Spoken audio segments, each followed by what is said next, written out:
Hello friends, welcome to our channel Creative Experiment. இன்னைக்கான video என்ன அப்படினு பாத்தீங்கன்னா வந்து ராக்கெட் ஸ்டவ் எப்படி ரெடி பண்றது அப்படிங்கறத இன்னைக்கான வீடியோல பார்க்க போறோம். உங்க வீட்ல விறகு அடுப்பு யூஸ் பண்ணி சமைக்கிறீங்களா மத்தது யூஸ்க்கு வெந்நீர் போறதுக்கோ இல்ல வேற எதுக்குமோ வந்து விறகு அடுப்பு யூஸ் பண்ணீங்க அப்படினா வந்து இந்த விதமான ராக்கெட் ஸ்டவ் உங்களுக்கு ரொம்ப யூஸ்ஃபுல்லா இருக்கும். சோ இன்னைக்கான வீடியோல எப்படி இந்த ராக்கெட் ஸ்டவ் பில்ட் பண்றது அப்படிங்கறது இதுல இருக்க அட்வான்டேஜ் என்ன அப்படிங்கறது இன்னைக்கான வீடியோ தெரிஞ்சுனா so let's get into the video.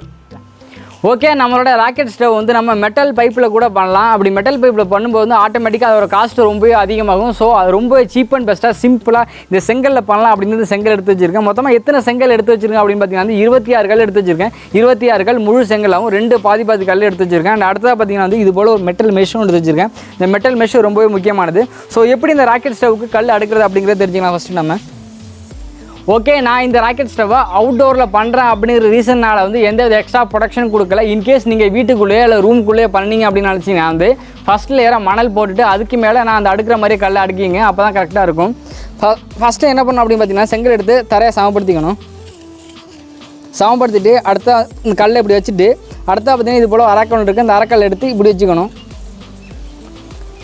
வச்சுட்டு அடுத்த வந்து இன்னொரு கல் எடுத்து இப்படி வச்சுக்கணும். அண்ட் அடுத்த பார்த்திங்கன்னா இந்த கல் எடுத்து இப்படி வச்சுக்கணும். இப்போ பார்த்திங்கன்னா வந்து நமக்கு வந்து பேஸ் வந்து ஒரு பா ஷேப்பில் வந்துருச்சு.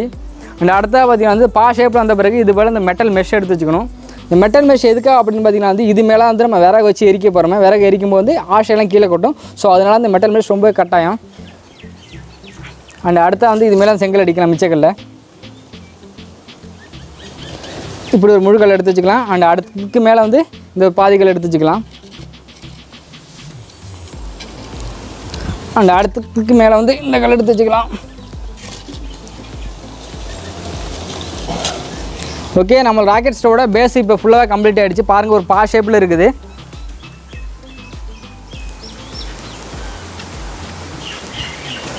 கல் அடுக்கும்போது வந்து கோத்து வைக்கணும். இல்லை அப்படி தனித்தனியாக வச்சிங்க அப்படின்னா வந்து கல் சரிகிறதுக்கு சான்சஸ் இருக்குது. அதனால் கல் அடுக்கும்போது வந்து 2 கல் மேலே 2 கல் வைக்கிற மாதிரி இருக்கணும்.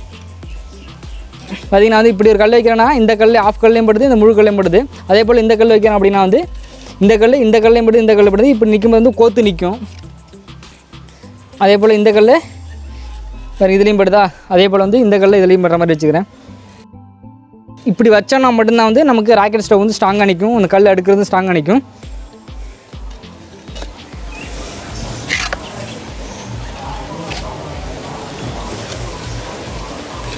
இது போல் நம்ம 5 லேயர் அடிக்கலாம். 5 லேயர் அப்படிங்கிறத கரெக்டான சைஸாக இருக்கும். இன்கேஸ் நீங்கள் 6 லேயர் 7 லேயரை போனீங்க அப்படின்னா வந்து இந்த அனல் சரியான அளவில் வந்து கிடைக்காது.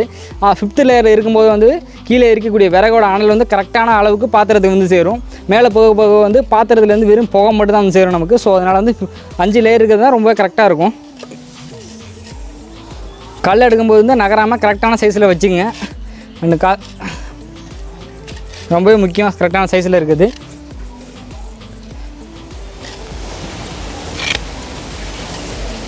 இது போல் மிச்சக்கல்லையும் நம்ம அடிக்கலாம்.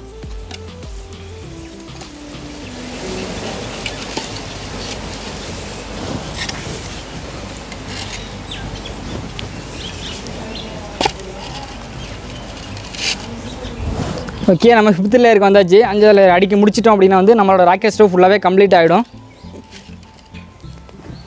கல்லை சூஸ் பண்ணும்போது வந்து சமமான கல்லாக சூஸ் பண்ணுங்க. எப்போதும் வளைவுற கல் இல்லை பெண்டான கல்லாம் சூஸ் பண்ணாங்க. சூஸ் பண்ணுவீங்க அப்படின்னா வந்து ஒரு பக்கம் தரன்னு ஆடிக்கிட்டே இருக்கும். ஸோ பாருங்கள் நம்மளோட ராக்கெட் ஸ்டவ் இப்போ ஃபுல்லாக கம்ப்ளீட் ஆகிடுச்சு. ஓகே அவ்வளோதான் நம்ம ரெடி பண்ண ராக்கெட் ஸ்டவோட டிசைன் ஃபுல்லாகவே கம்ப்ளீட் ஆகிடுச்சு. அடுத்ததான் வந்து நம்ம இதில் விறகு வச்சு ஃபயர் பண்ணிவிட்டு பாத்திரத்தை வச்சு சமைச்சு பார்க்க வேண்டியதான். பாத்திரம் வைக்கிறதுக்கு ஹோல்டர் இருக்கா நான் என்ன பண்ணியிருக்கேன் அப்படின்னு பார்த்தீங்கன்னா வந்து கேஸ் ஸ்டவ்வில் எடுத்து வச்சுருக்கேன். இது பேர் சரியாக தெரியல. ஸோ பாத்திரம் வைக்க ஹோல்டர் அப்படின்னு சொல்கிறேன். இதை வச்சுட்டு இது மேலே பாத்திரம் வைக்கும்போது பாத்திரம் ஆடாமல் இருக்கும். ஸோ விறகு வச்சு தீ மூட்டிட்டு எவ்வளோ சீக்கிரம் சமைக்க முடியுது அப்படிங்கிறத செக் பண்ணி பார்க்கலாம் வாங்க. ஓகே ராக்கெட் ஸ்டவ்வில் இப்போ விறகு எடுத்து வச்சுக்கலாம். விறகு வந்து எப்போதுமே மெட்டல் மெஷுக்கு மேல் பகுதியில் தான் வைக்கணும். இந்த ராக்கெட் ஸ்டவோட பேசிக் கான்செப்ட் என்ன அப்படின்னு பார்த்தீங்கன்னா வந்து உள்ளே எரியக்கூடிய ஃபியூல், அதாவது விறகுக்கு தேவையான ஃப்ரெஷ் ஆக்சிஜன் எப்போதும் இந்த மெட்டல் மெஷு கீழ்ப்பகுதி வழியெல்லாம் உள்ளேருந்து சக் பண்ணி இழுத்துக்கிட்டே இருக்கும். ஸோ அதனால் வந்து இந்த பாத்திரம் வந்து எப்போதும் க்ளோஸ் பண்ணிவிடவோ இல்லை வேறு வச்சு அடைச்சிடவோ கூடாது. மேல் பகுதியில் விறகு அடிக்கிட்டு நான் ஸ்டார்டிங்கில் கெரோசின் ஊற்றி ஃபயர் பண்ணிக்கிறேன். ஏன்னா ஸ்டார்டிங்கில் ஃபயர் பிடிக்கிறது கொஞ்சம் லேட் ஆகும். ஸோ அதனால் கெரோசின் ஊற்றி ஃபயர் பண்ணிக்கிறேன். தேவையான விறகு புல் எடுத்து வச்சுக்கிறேன்.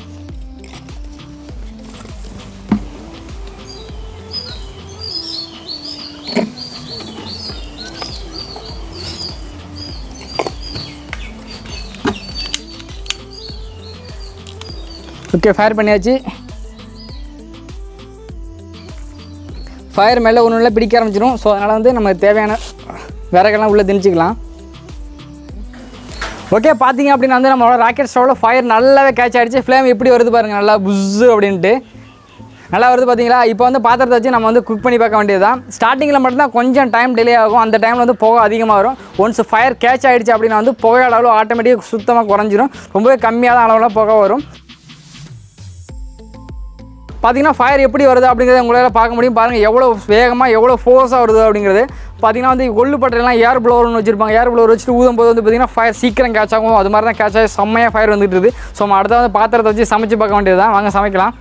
ஓகே, நம்மளோட ராக்கெட் ஸ்டவ்வில் நான் என்ன பண்ண போகிறேன் அப்படின்னு பார்த்தீங்கன்னா காஃபி தான் போட போகிறேன். காஃபி எனக்கு போட தெரியாது, பட் ஏதோ பண்ணுறேன். பால் தான் காய்ச்ச போகிறேன். ஃபஸ்ட்டு பாலை ஊற்றிக்கிறேன். முன்னாடியே வச்சுக்கலாம். 1/2 லிட்டர் பால் வாங்கிட்டேன். இது போதுமான அளவாக இருக்குமா அப்படிங்கிறது தெரியல. பால் எல்லாத்தையும் ஊற்றிடுவோம். சுடுது, கையை கிட்ட கொண்டு போக முடியல, அவ்வளோ நல்லா இருக்குது. மை காட், பாலை ஊற்றியாச்சு. பாருங்கள் பால் சைடில் பட்டவனே எப்படி இப்போ தெரிக்குது பாருங்கிறத.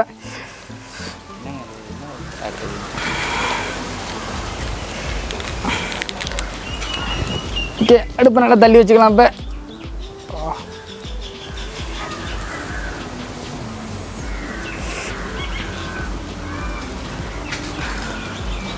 பால் வச்ச உடனே ரியாக்ஷன் ஸ்டார்ட் ஆகிடுச்சு. பால் அங்கங்கே மூவ் ஆகுது, கொதிக்க ஆரம்பிச்சு அப்படின்னு நினைக்கிறேன். கிட்டே போக முடியல, ஆனால் கண்ணெல்லாம் எரியுது.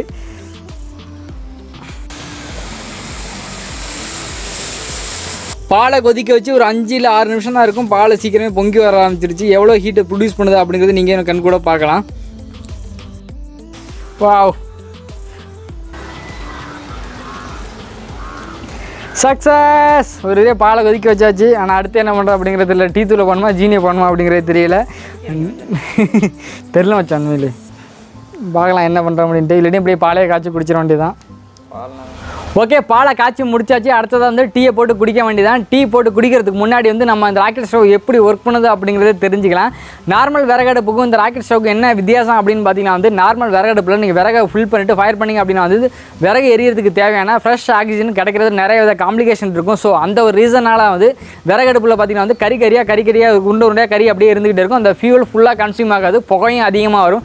சேம் டைம் வந்து நம்மளோட ராக்கெட் ஸ்டவ்வில் பார்த்திங்க அப்படின்னா வந்து ஃபியூலை லோட் பண்ணிவிட்டு ஃபயர் பண்ணிங்க அப்படின்னா வந்து ஃபயர் ஒன்ஸ் நல்லா கேட்ச் ஆகிடுச்சு அப்படின்னா வந்து அந்த ஃபயர் வந்து ஆட்டோமேட்டிக்காக இது சிம்னி சைஸில் இருக்கா, ஆட்டோமேட்டிக்காக மேல் பக்கம் வெளில வந்துகிட்டே இருக்கும். அப்படி வரும்போது வந்து ஃபியூல் பான் ஆகிற இடத்துல வந்து ஒரு வேக்கம் கிரியேட் ஆகும். அந்த கிரியேட் ஆகிற வேக்கமுக்கு என்ன பண்ணணும் அப்படின்னு பார்த்தீங்கன்னா ஃப்ரெஷ் ஆக்சிஜன் உள் பக்கம் போயிட்டே இருக்கும். அந்த ஃப்ரெஷ் ஆக்சிஜன் எது வழியாக போகும் அப்படின்னு பார்த்தீங்கன்னா வந்து நம்ம ஒரு இது வச்சுருக்கோம் பார்த்தீங்கன்னா மெட்டல் மெஷி கீழ்ப்பக்கம் வச்சுருக்கோம் பார்த்தீங்களா, கீழ்ப்பக்கம் வழியாக ஃப்ரெஷ் ஆக்சிஜன் உள்ளே போயிட்டே இருக்கும். அப்படி போகும்போது வந்து ஃபியூல் வந்து கன்சியூம் ஃபுல்லாகவே, அதாவது உள்ளே இருக்கக்கூடிய விறகு வந்து ஃபுல்லாகவே பான் ஆகும். பான் ஆகிறதுனால வந்து இந்த நெருப்பு வந்து கான்ஸ்டண்ட்டாக ஒரு அளவில் இருந்துக்கிட்டே இருக்கும். சேம் டைம் வந்து நமக்கு வெளில வரக்கூடிய பொல்யூஷன் கார்பன் டை ஆக்சைடோட அளவு ரொம்பவே கம்மியாக இருக்கும். அதாவது புகையோட அளவு ரொம்பவே கம்மியாக இருக்கும்.